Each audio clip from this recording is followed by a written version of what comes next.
Welcome to the Foreign Press Podcast. My name is Adam Crichton. I'm the Chief Economist at the Institute of Public Affairs in Australia. And until earlier this year, I was actually a foreign correspondent in Washington, D.C. for 4 years, where I covered the Biden administration and the election of Trump last year.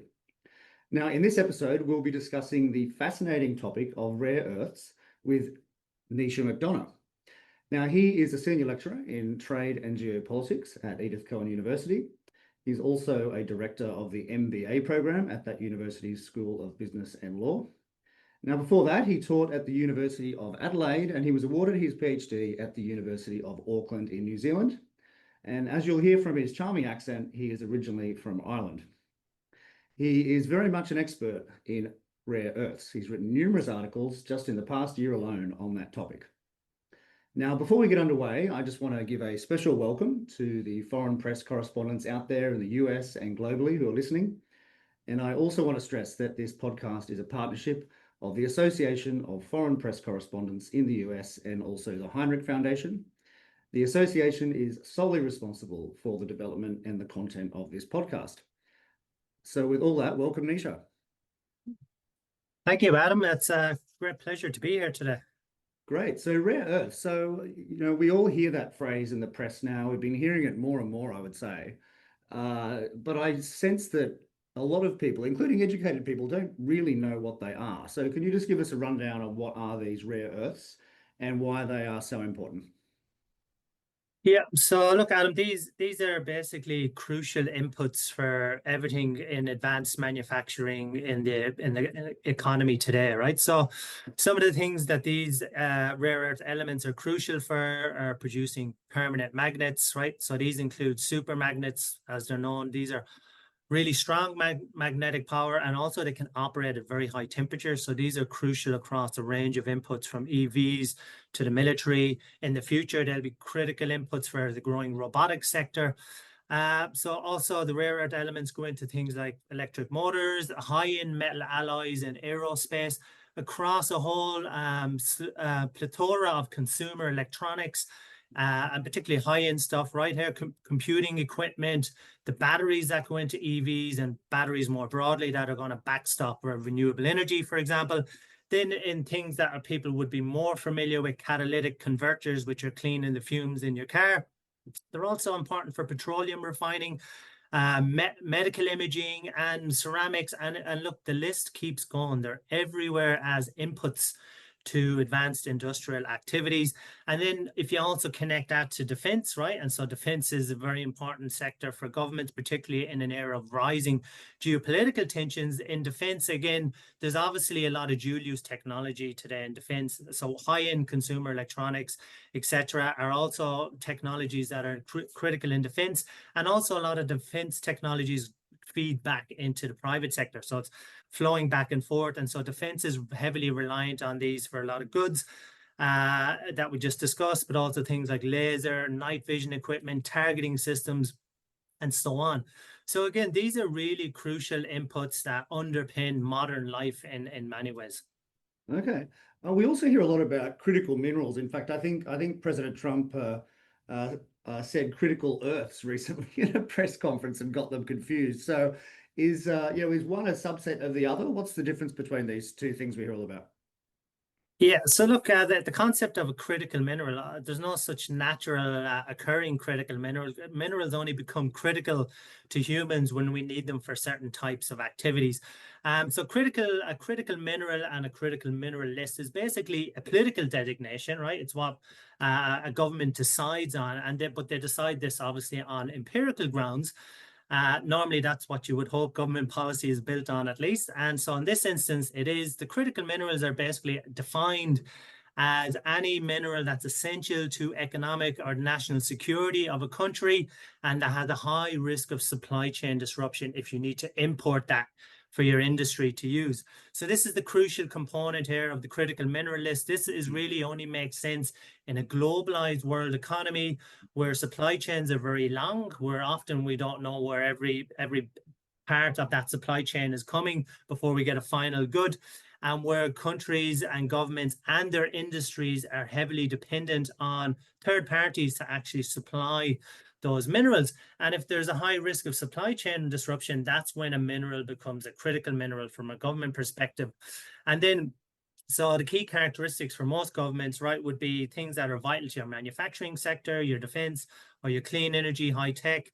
Again, if there's limited production, if there's geopolitical concentration, right, if that supply is concentrated in a country of origin, that's a highly of high geopolitical risk of restricting supply, or any other type of trade restriction, or the lack of substitutes. That's when you're really vulnerable. And then also time sensitivity. So do you have big stockpiles of that mineral? If you don't, you're very sensitive to vulnerabilities over a short period of time. Now, the most recent round of Chinese export controls on light and heavy rare earths this year almost had the auto industries in North America, Europe, Japan, and South Korea shutting down, because this is time sensitivity, right? They were cut off from supply. They're private businesses that don't like to hold on to large amounts of stock, right? They don't have a lot of redundancy in their supply chains. This is, again, a shift in thinking that needs to occur. But they were highly vulnerable to this disruption. They were about to shut down. And actually, if we look at the ongoing US-China negotiations, that shutting off of those rare earths this year had a massive impact, and the US had to back off a bit on its tariffs and so forth with China. So yeah, that's really the essence of critical designation. So rare earths are just a subset of burgeoning lists globally that governments are creating of critical minerals, and rare earths are particularly critical in the sense of what I already discussed, but also that they're very dominated by a single country of origin, and that's China. 90%. Yes, well, let's talk about China now, which you just mentioned. How is it that China became so dominant in this field, which now it seems every country wants to have a piece of? Yeah, look, that's a really that's an important question, and it also lends itself towards understanding the big difference between China's economy and Western free market-led economies. So China has a state-led, state-dominated economy where there's no rule of law, there's rule by law. In a rule by law system, the government, the party in this instance, is not constricted by the laws, but they utilize laws for governance. But they can actually breach any law and make laws up as they require them. So that's an important difference. There's no separation then on that system between private sector and public sector, really, because the government can intervene in the economy to any extent at any time, whenever it so wishes. Also, in China's system, they like to have the state owning very significant amounts of the economy. So it's still partially a Soviet command-style economy, but also has ferocious elements of market competition and market activity, right? So in that sense, China's kind of mixing up both domains. Now, if we take that framework, Adam, we can think about how it became so dominant in rare earths. So this goes back to the 1970s. So in 1975, actually, the State Council first establishes a national rare earth development and application leading group. So already they're starting to see this as maybe a strategic resource, and this is mainly about research and development. By 1990, China's starting to do its opening up phase, right? So it's starting to let markets in and external foreign investment and so forth, and really starting to emerge. Rare earth elements are classified as a protected and strategic mineral. What this means in practice is that foreign firms are fully excluded from mining rare earth elements. They can only process those elements in joint ventures with either state-owned or other Chinese parties, and this is all subject to government approval. During the 1990s, they expand on this idea of licensing control. State-owned enterprises now are given special access to the ionic clays where the rare earths are mined. By the 2000s, the growing restrictions on production, on export, licensing, and also the government starts to promote downstream use of these rare earths, particularly magnet production, which is a very important element of all of this. Monopoly control over global supply starts to grow at this point in time. Between 2000 and 2010, the export quota gets halved, right? So they're starting to constrict global supply. 2010 to 2015, massive industry consolidation, right? So the mines get reduced from 123 to 10, the big ones. Processing plants are reduced from 73 to 20, and then they form 6 massive rare earth element industrial groups, right? And they integrate the mining enterprises and the processing enterprises. So by the mid-2010s, you effectively have massive state-owned enterprises who are increasingly controlling global supply. They developed this further on in the late 2010s and early 2020s into export regimes, start using it geostrategically, tactically. That actually tactical control goes back to 2010 when they first applied export controls directly to Japan over a dispute over the Senkaku Islands, which is a territorial dispute. And so from that point on, they start realizing they have this very powerful control. Now, that's on the Chinese side. Adam, on the liberal market side and the world economy side, we're in full on globalization. Everyone wants cheap access to these rare earth elements. Nobody really wants to deal with the pollution. It's a very polluting process to mine them and process them, particularly out of ionic clays. China was happy to do that, and the rest of the world was happy to say, you do that, we'll get the cheap, relatively cheap rare earths. There's no strategic issues at the moment. There's no major geopolitical tensions. So those two things combined led to China coming out today with 90% of processed rare earth dominance and 60% of all mining. Wow, that's extraordinary. And so just to clarify, the rare earths themselves, at least geologically, aren't particularly rare, right? It's just that the mining of them is something people don't want to do, at least until now, because it's, it takes up a lot of space, it's very polluting, etc. So that's why they're rare in a sense. Is no one else wanted to get involved, but they are now having to. Yeah, they're geologically dispersed as well often, so it's actually very uneconomical to try and mine them because it's over a wide area of land, and so there's a lot higher cost in it to be able to concentrate them.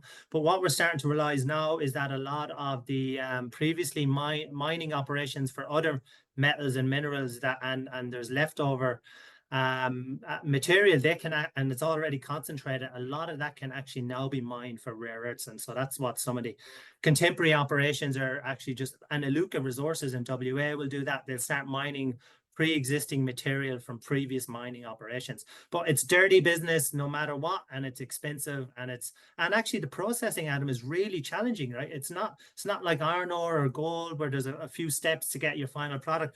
There can be hundreds, if not up to 1,000 chemical processes and steps, and it's really challenging and difficult. And again, China is the only country really that's fully up to speed and has not just through practice, but also through R&D, right? They've been researching it for decades now, and they've been doing it in practice where you do a lot more learning, right? So theoretical knowledge is great, but you need to have the practical experience as well, and the trade secrets and the IP, which China dominates. You mentioned a really interesting point before, just with the recent trade spat between the US and China. Both sides escalated massively, and then the US pulled back, as you referred to. And you kind of implied that the US pulled back because they kind of turned off the heavy rare earths. Is that your view, that was kind of critical to the US back down? Yeah, I think that's a major part of it. There's a couple of elements here. I mean, the trade relationship with the US and China is still massive to this day. It's in the hundreds of billions. So the US was already starting to experience pain and disruption from the breadth of those tariff rates, right, and the high tariff rates. Even though some of them had been postponed and it's all very messy, but the rare earths really that was what we might say in Trumpian language, that was China's big card. So China has serious cards to play against the US, right? And they were holding off on this big one, the rare earths, for quite some time. Because again, going back to that concept of time sensitivity and their sheer dominance of that, it's a complete choke point. And when they choke off that point of supply, there is no quick way to resolve that. Companies don't have big storage because that's the company philosophy in the modern era, right? It's just in time production, it's efficiencies. You don't want the cost of redundancy. And so the US automakers and the EU and Japan, they were all in it. But in the American context, all those CEOs are coming knocking on Trump's door and saying, we're about to have to shut off production. You need to do something about this because it's a disaster in the making. And so that was a very significant moment in the trade war. Yeah, so is there a scramble in the US and Australia and Japan to mine rare earths at home, like domestically, or not? Yeah, look, it's an interesting one, right? Currently there is, because this year has been so disruptive and China played its card so well. But this has been building up for a long period of time. China has been utilizing its strategic control over rare earths for a long period of time, not just cutting off Japan, which it did twice, but also what it would do. And this is typical monopoly strategy. Private firms actually perfected these techniques, Adam, during the 20th century, once the big corporate monopolies developed, particularly in the US, right, Standard Oil and the like. So if you're a major monopoly power and you're dominating the market, you've built up a lot of capital, you have funds for rainy days, etc. If you have a new entrant trying to enter the market, even if they have a better product, etc., as a new entrant, they normally won't have the long-term funding in place.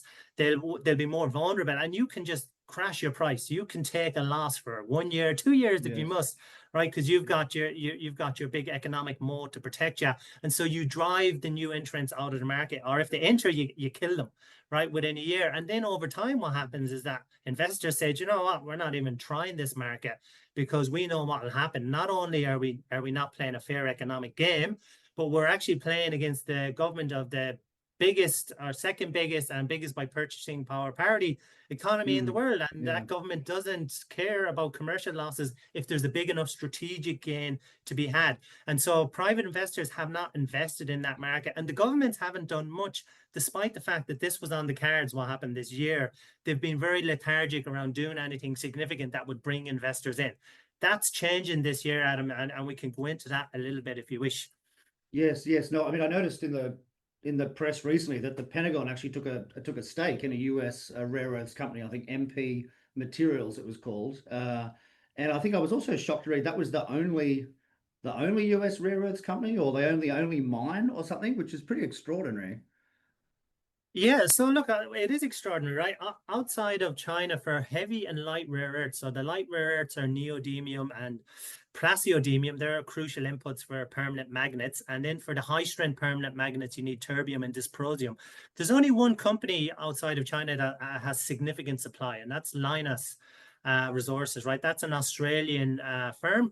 And the only reason that Lynas exists today is because the Japanese stepped in and started supporting them around 2012-13. First, they backed them with debt packaging. So I'll give them the debt because investors weren't stepping in, and they actually pretty much bailed them out around 2016. Again, because the market there's such fluctuations in these rare earths, with Chinese supply going up, going down, crashing the market. Lynas were about to collapse, but the Japanese had learned their lesson from the two episodes, 2010, 2012, where they had been cut off, where their industry was being affected.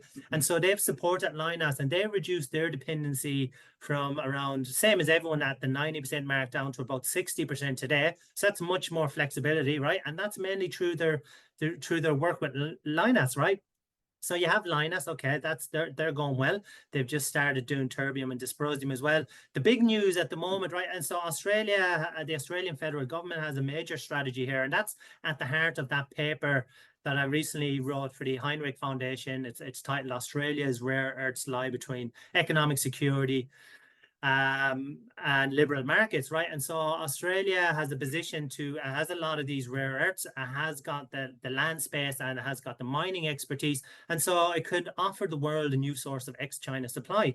So one of these, there's two big bets at the moment here. Iluka has already got originally a 1.2 billion financing package supported by the government. And that's been topped up by another 400 million. That plant's under construction in Western Australia. And Arafura is the other big bet. So that's both of those are going to do neodymium, praseodymium, and Iluka is going to do some of the heavy rare earths as well. And that's so Arafura is getting over $1 billion as well. $200 million in equity investment recently announced by the federal government here in Australia. So this is a big shift, right? The government's really stepping up in what is traditionally in the contemporary era being a very liberal market economy, and wanting the government to actually privatize any public assets, right? So now we're kind of changing that up. So you've got those two companies, and the big news in the last 2 weeks was MP Materials Pentagon deal, as you mentioned, 400 million in equity, that's USD, 10-year offtake, and a price floor, and those are critical components to this. Yeah, just on what the Australian government's doing. I mean, if the sales of these rare earths can be so profitable, then why do these projects need government government support? Why can't private lenders kind of lend and also provide equity? Yeah, so they haven't been so profitable, right? And that's why Lynas nearly collapsed. Because so going back to that earlier point, the reason why investors won't come in, you cannot solve the rare earths issue through markets, because it's not a market, it's a state-dominated global Yes. monopoly, right, by one single entity. And so that's just like if you're a utilities company and the state owns all the utilities, you can't have a free market, right? And so China dominates that, and they play for strategic gains, not just commercial gains. So they're willing to bear a loss over long periods of time to maintain their monopoly. And so investors just have completely shied away from doing anything in the rare earth element space because they know it's too risky and they know it won't be profitable. There's massive fluctuations in global supply from the Chinese, which crashes the market regularly. And so they haven't entered the market. And so you need to actually have some government-backed support if you're going to stand up ex-China supply. Now, the risk there, there's multiple risks to that strategy, Adam. First of all, does that mean the public purse is going to continually have to prop these companies up? Because if they're competing against China, you have to put a price floor in to guarantee their ongoing operations, or else you're going to have to do offtake. Now, if you're doing offtake as the government, and this gets us towards a strategic reserve idea, that means the public purse is funding the initial or concessional debt packages and equity for the initial production, and then the public purse is paying for the offtake as well, and that seems high risk to me. I think what governments internationally need to do, right? And so let's go back to the American example. They've put in a price floor, the Pentagon, right, which is double the current Chinese price in and around. And this price floor now is actually profitable, will be profitable for the Australian firms that are trying to get up and running as well. And for others, there's some French operations getting up and running. But who's going to keep, in the American case, it's only MP Materials is getting that guaranteed price floor. But that might now set a benchmark for an ex-China market supply. But then how do you maintain the price? I think one way you do that is you have to actually have a protected market where you use tariffs in this sense strategically to adjust Chinese supply to the floor price that you want, and then you actually get the market to fund everything. And within that protected market, you let the Americans, the Australians, and the French just go whoever's a competitive and efficient. So you wouldn't have the public purse backing that market the whole time. But we're not there yet. But I think this MP Materials deal is very prescient, or maybe presages a new floor for an ex-China supply. So in terms of the size of that American firm, MP Materials, say compared to Lynas, are they kind of similarly sized companies? Yeah, they'd be similar, quite similar in size. Yeah. Yeah. So just in terms Lynas of would be the skills required to mine rare earths, I mean, obviously Australia has a very advanced mining sector in general. We're very known for that. It's one of our biggest exports, of course. You know, is it easy for the BHPs and the Rios of the world just to shift into rare earths, or it's a totally different sort of skill yeah, set? not at all. It's not easy for anyone. It's going to be a major challenge. And when these operations are up and running, we'll see how efficient they are, how effective they are, because we just don't really know that yet. Lynas obviously is up and running for over a decade. They know what they're doing. But for everyone else, this is incredibly challenging. It's nothing like, I mean, a lot of mining operations in Australia are dig it up and ship it out. They don't do the value add, and they're not even making steel out of iron ore, for example, which is fairly basic because it's not cost effective and sensible to do that. So a lot of this will be big learning. So Australia has a lot of experience in general mining and being effective, automation and the big project side of things. But there's a lot more technical expertise required in the processing, so much so that in the last 2 years, in 2023, China first did this. They realized, okay, one of the ways others will catch up with us, or one of the ways we protect our lead, and this is what the Americans are doing with technology, is we put export controls on technology and human expertise even, right? So they're registering who are all our experts in processing in China.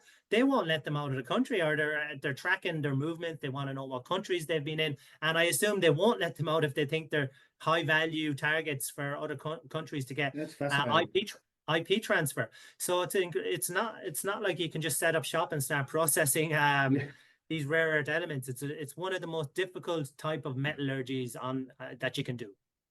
So how many? I mean, so how many years away would it be, say, for Australia or the US or France, you mentioned earlier, to have the same level of sophistication as China? I mean, I assume very many years. Yeah, I mean, the first question is, can you even get an operation up and running, right? Can you get the mining and the processing permits, right? That's in Western world, right, anywhere between 10 to 20 years, you can be waiting to get a big mining operation up, right? And these are even more polluting, so it's going to be more challenging. There's going to be stakeholders who are going to challenge it. There's going to be NIMBYism, etc. So first of all, can you even get your operations up and running? That's not a question that we can just jump aside. In Australia's case, the permitting is in place. Luke is already under construction, right? Arafura has all the permitting in place. They're just waiting to get final offtake arrangements. They want to have 80% offtake in place to de-risk the whole operation. And if they say that if they got that this year, they're at 63% offtake arrangements. If they get to 80%, they'll start building immediately. And that'll take them 3 years. That's what they're saying. Now, the second step then is you're up and running.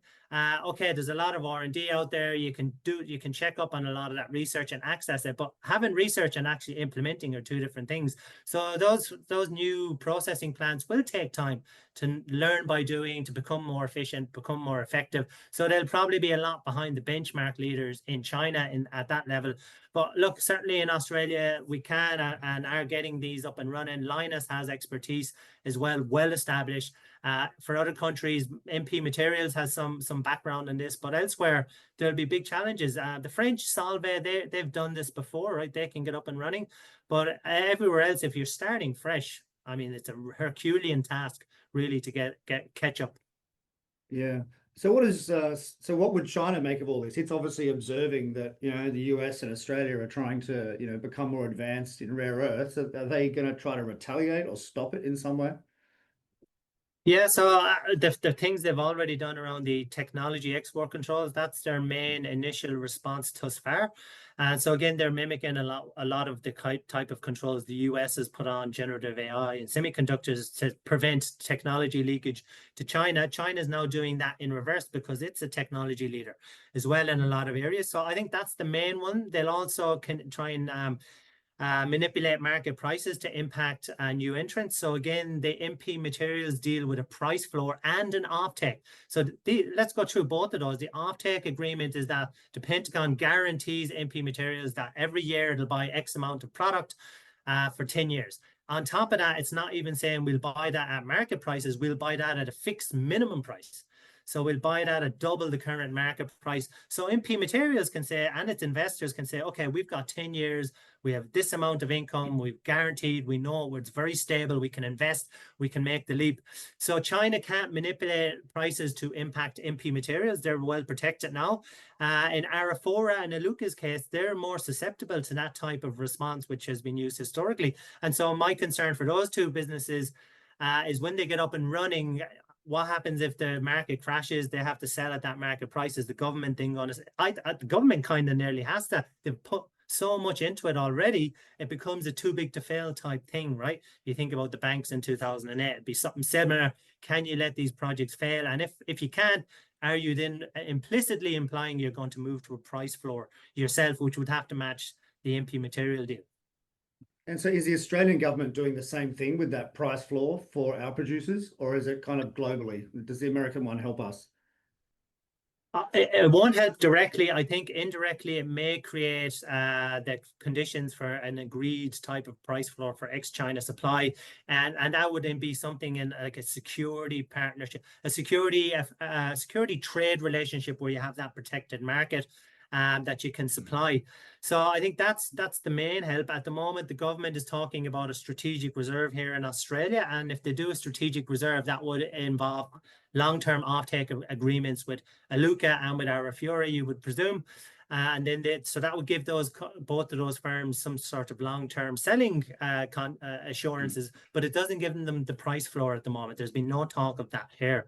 The other thing to note then as well, Adam, going back to what China is doing about this, so the Foreign Investment Review Board in Australia has tightened a lot up on investment review overall, right? All countries are doing that because of the geopolitical tensions, but also they're targeting the rare earth sector because they want to actually ensure there's not Chinese investors aren't taking premium rare earth resources that the Australian government wants to actually use to help itself and allies to have a secure ex-China supply. That's creating a lot of tensions in the bilateral relationship. Even though things have improved a lot in the last few years, there's continual noise from the Chinese side about they want fair treatment for their firms and for investment. in Australia, and in particular, they're pointing to these types of foreign investment review screenings that are targeting Chinese firms, even though obviously they're never said to target a specific country. So that creates tensions bilaterally for sure. Yeah, so with the rare earths that Australia would mine, would we still export them to the US, say, for processing, or will we try to do it ourselves? So that brings us to another interesting part of this whole equation, right? So solving the supply of rare earths, there's by providing ex-China supply, you might think, oh, look, we've solved that issue. But actually, what you've done is kind of move the problem further down the supply chain, because there's not that big of a market in the US for Australian rare earths. Actually, a big demand will mainly be in China at the moment still, because China has the world's biggest manufacturing sector. It also is dominant completely in sectors that are massive demanders for rare earths, which is electric vehicle production, which is solar panels, permanent magnets, 90% of that market, wind turbines, everything to do with electrification. So the challenge for firms such as Arafura to get offtake arrangements is that if you're not selling to China, which they're not meant to based on their lender agreements, they're meant to lend, or the lender agreements want sales to go to export credit agencies of supportive countries, right? That's a polite way of saying not to China. And essentially, the market outside of China is a lot smaller. So you struggle to get your offtake in place if you're not selling to China. China is something akin to a monopsony position for buying all these processed rare earths, because it's about 33% of global manufacturing at the moment, heading towards 40% by 2030 on current trends. It's the world's manufacturing superpower. So that brings us to the ecosystem dimension of this whole issue. You have to think about the whole supply chain, not just parts of it. Yeah, it's quite interesting. So even if we can get these mines up and running, you haven't really solved the vulnerability to China problem if you can't process them, right? You've got to export them to China. And even the process ones, that's the point. Not so the ore for sure go to China, but even when you start processing them, one of the biggest sole market is China. So you have your processing up and running, you're still struggling maybe to sell it globally because most of the demand is in China, but you have conditions attached to your financing from the government and from other export agencies, such as the Canadian one, or have a debt package involvement, and German Development Bank, South Korea are all supporting the Arafura package, for example, right? So yeah, even when you're processing them, it's going to be a struggle. So this is where the whole competition for manufacturing actually takes a bigger geoeconomic lens on it, because if China continues to keep growing its world share of manufacturing, then these problems actually become even greater, and de-risking becomes even tougher and more costly. Just thinking outside the box a bit. I mean, Australia's manufacturing sector, as you well know, is one of the smallest in the developed world. We've let it shrink greatly. So is our role in this rare earths business really just to help the US to export to them, to help their manufacturing sector? They still have a manufacturing sector of a certain size, because does it matter if Australia doesn't manufacture anything? I mean, of course, I think it does, but some people would say it doesn't matter. Let's just buy everything from China. Yeah, look, I think that perspective is very much fallen down in its credibility, right, over the last number of years. I mean, so that was the view in peak globalization, was it doesn't matter where you get your stuff from, you just get the cheapest, and that's market efficiency. Now, if we lived in an ideal world where all countries were rational economic agents, that'd be fine. We don't, though. We live in a strategic world where many goals are non-commercial, right? And we know that now today. So geoeconomics, power politics by economic means, that's going to characterize the coming decades of Cold War-esque tensions between the US and China, between Europe and China, Japan and China. So I think having some sovereign manufacturing capability for any country of a significant economic size, from middle power economy upwards, I think that is absolutely on the cards. You need to, but you need to be careful on where you kind of place your bets. What's the things that are closest to your own strategic comparative advantages? So the government today does want to have a sovereign manufacturing capacity, Adam, the Future Made in Australia Act. But even if that's incredibly successful, Australian industries and gets a lot bigger relative to the country's economy, it's still going to be tiny in global terms, no matter what. So the domestic manufacturing sector here will never be a major source of demand for what the country could produce in processed rare earths. So it has to be EU, it has to be to US, and it has to be Japan and South Korea. They're the big major like-minded partners with major industry. So that's essentially where you have to go. And so that's what that strategic reserve that was promised at the last election, that would be to help the US, Japan, and the EU mainly, if we built up this pile of rare earths. Yeah, that's the kind of conceptual idea. Look, I'm a little bit worried that in Australia's case, that particular policy won't work, and they should focus on building up supply. And the reason I would say that is that other countries that do have a strategic rare earth stockpile is the US, is Japan. The EU is thinking about one. They have a Critical Raw Materials Act, but they have big industries that they need to supply in a crisis, right? Australia doesn't really have that. And if they're already producing some domestically, they'll have their own sources of supply. And so what I foresee happening instead is that businesses get stood up in North America, in the EU, and in Australia. And so the global supply of non-Chinese critical minerals goes up, or rare earths, and suddenly the government in Australia is sitting on this stockpile when there's already now the market's a lot better and it's functioning a lot better. And so the government has a stockpile, it's competing to sell onto the market, and it costs a lot of money to actually maintain that stockpile. Some of these rare earths will actually oxidate, they'll go off over a certain period of time unless you store them in very specific and costly ways. So I think there's a high risk that you get this white elephant strategic stockpile that doesn't really have a clear use case compared to, say, Japan, which can say, well, we have a massive auto industry, we have this stockpile, same in the EU, same in the US. So I think that should be considered a bit more and weighed off against where they're focusing on getting very efficient, comparatively, ex-China supply up and running is not the better use of resources. The one thing that's kind of surprised me is why haven't the US or big American companies, big mining companies, tried to mine these rare earths in Africa, where the labor is cheap, where there are no environmental standards of comparison, and presumably they have them in great quantities too.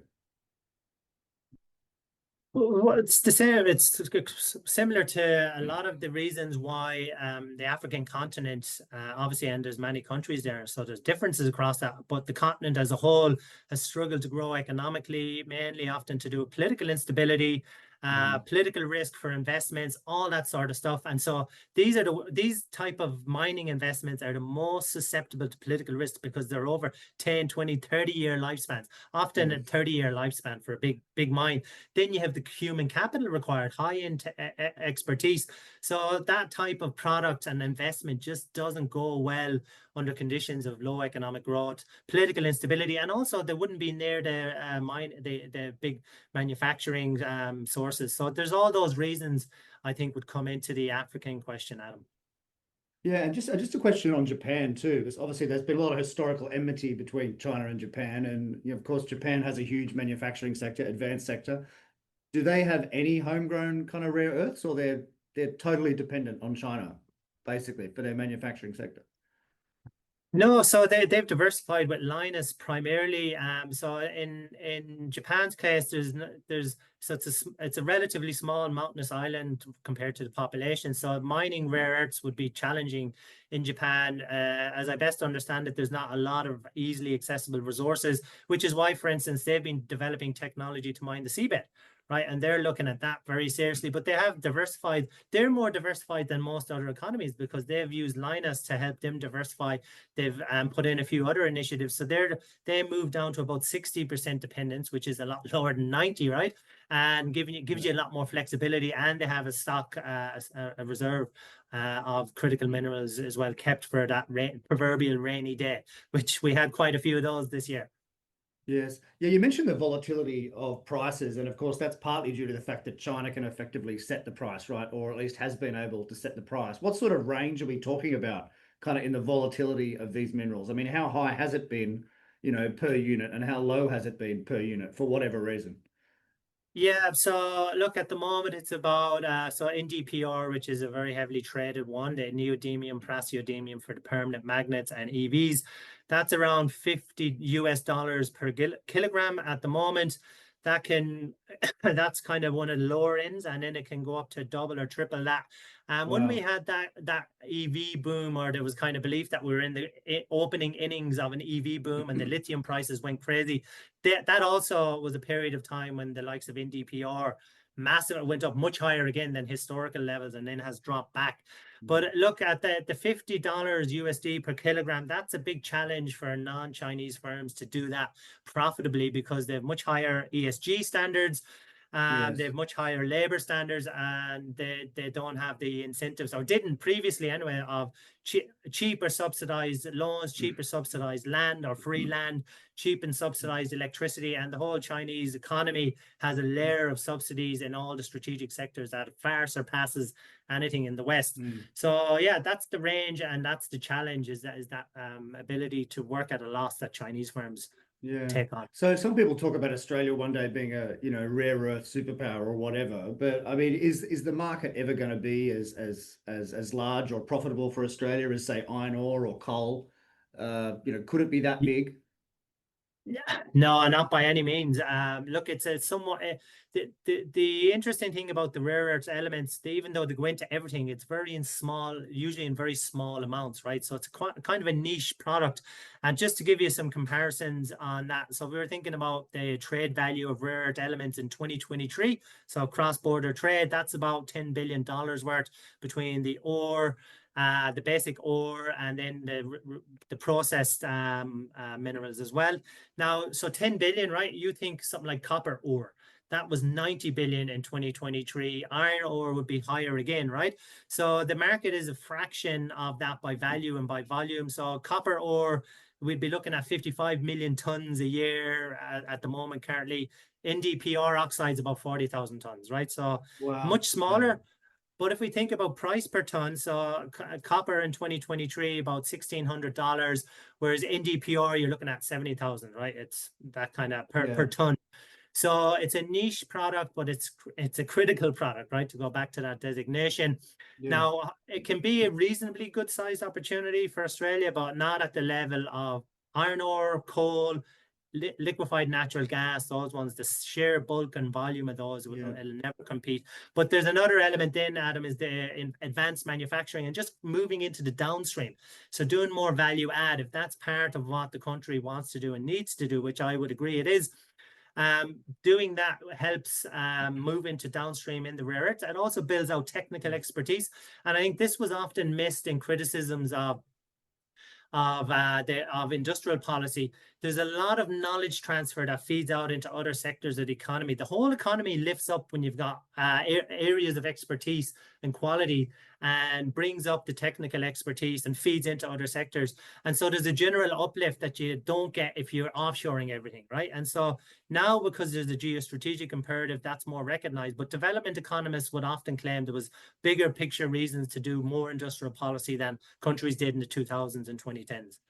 Yeah. And just in terms of the global demand or global production, I mean, I realize you might not have these figures at your fingertips, but I mean, what has the growth been, say, over the last decade in terms of production or demand for these rare earths? Yeah, so the compound annual growth rate has been anywhere between 8 and 12%, and that's how it's predicted over the next 5 to 10 years. So look, the market is growing fast, and the wild card here is robotics. How quickly do robotics scale out, right? The humanoid robotics and so forth. And some predictions, and Elon Musk is obviously a great Yes. advocate of this, believes that this is going to be the next biggest wave of industrialization. And so the market could grow much faster then, because you need a hell of a lot of magnets, permanent magnets, for all those type of things. And you need the other inputs of the whole range of rare earth elements and other critical minerals. So the market's growing at a healthy rate, right? It could be from 10 billion today up to it could double or triple in the next 5 to 10 years. There's a few different factors. So it's a healthy market. There's no doubt about that. It's Yeah. just not as big as some of the other globally traded commodities. And those growth forecasts, they're not just based on various net zero policies around the world. It's also robotics, as you said. It's other digital products. Yeah, absolutely. Yeah. So certainly the renewables and EVs and how much government support or don't support them will impact the market. There's no doubt about that. But look, they're a broad industrial input to pretty much all advanced manufacturing. So the market will grow at a reasonable rate, whatever. And then if some of these other factors play out in a good way, the market could grow quite a bit quicker. Yeah, just to wind up with some big picture questions. I mean, you kind of imply that the Chinese system, at least in this area, has had much greater foresight or than the market system. I mean, do you think it's been a big mistake of Western countries to not think more strategically or not to at least modify their free market system in some way? Yeah, look, it's always great in hindsight to look back and say, yeah, absolutely. But we have to be fair and remember there's two things. China already, even taking out the geostrategic aspects, China has a state-dominated economy, and there's massive state intervention for things that might need even just for its own use. So already that would be the case. But obviously in the West, in liberal democracies, the free market democracies, the 2000s were a heady era of the end of history. Francis Fukuyama's famous thesis that everyone was becoming a free market liberal democracy eventually because it was such a good system, produced the goods, the wealth, the satisfying life, and we were all going there one way or another. And so the offshoring thesis is great because that's a one world economy that was so dominant, right, in political circles, in the general milieu, the cultural era, right? And so I think the strategic argument wasn't that well listened to or listened to at all. And offshoring happened. The big corporates were told, go out, go forth and prosper in this one world economy. And they did. They went to the most efficient places, or else they didn't do some things if it was too dirty, etc. And so we offshored and we lost a lot of our kind of geoeconomic muscle through that process, right? And now we're in an era where economic security is national security and vice versa. And we see the error of that and the naivety of that kind of viewpoint. But as I said, many a great mind was caught up in that milieu and the idea behind it. And look, if it was, just imagine it's 2035, 10 years ahead, do you think China will have lost its dominance in this market or not?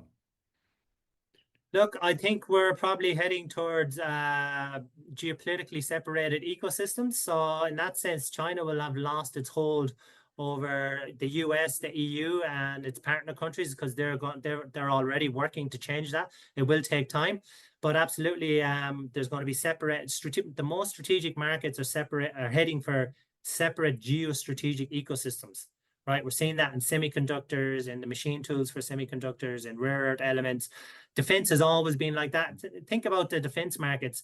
All the strategic markets are going to start developing like that, where there's heavy dual use and where leadership in those markets gives you a significant advantage relative to other countries geostrategically, economically, and technologically. Well, thank you so much, Nisha, for that fascinating overview. We could talk about this for another hour, I'm sure. I've learned a lot, and I hope our listeners have learned a lot as well. So thank you, Nisha McDonagh from Edith Cowan University, and you've been listening to the Foreign Press Podcast. Thank you, Adam. Great pleasure to be here today.